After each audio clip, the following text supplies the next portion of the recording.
اہم خبر آپ کو دیں گے، وفاقی حکومت کا دارالحکومت میں بلدیاتی انتخابات سے قبل بلدیاتی ڈھانچے میں تبدیلی کا فیصلہ سامنے آ رہا ہے۔ اسلام آباد لوکل گورنمنٹ ایکٹ 2015 میں ترمیم کا بل آج قومی اسمبلی میں پیش ہونے کا امکان ہے۔ بات کریں گے، فہد چودھری ہمیں جوائن کر رہے ہیں۔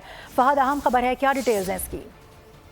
جی دیکھیے، الیکشن کمیشن کی جانب سے اسلام آباد میں بلدیاتی انتخابات کا شیڈول جو ہے وہ جاری کیا جا چکا ہے، اور اس دوران حکومت جو ہے وہ اسلام آباد کے بلدیاتی قانون میں تبدیلی کے لیے ایک ترمیمی بل قومی اسمبلی میں آج لے کر آ رہی ہے، جس میں تجویز یہ کی گئی ہے کہ یونین کونسل میں ایک خاتون ممبر کا اضافہ کیا جائے، اور یونین کونسل میں چیئرمین اور نائب چیئرمین بطور متفقہ امیدوار ہوں گے۔ یونین کونسل میں 9 جنرل اراکین، 3 خواتین، 1 ورکر اور 1 یوتھ ممبر ہوگا، اور اس مجوزہ بل میں یہ بھی تجویز کیا گیا ہے کہ پیپلز ریپریزنٹیشن ایکٹ کی جگہ الیکشن ایکٹ کا جو ہے وہ لفظ استعمال کیا جائے، اور اسلام آباد کے بلدیاتی قوانین بھی اب الیکشن ایکٹ کے تحت ہوں گے۔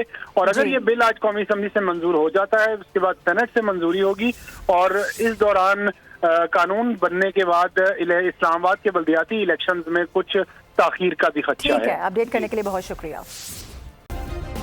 سبسکرائب کریں اور بیل دبائیں تاکہ کوئی خبر رہ نہ جائے۔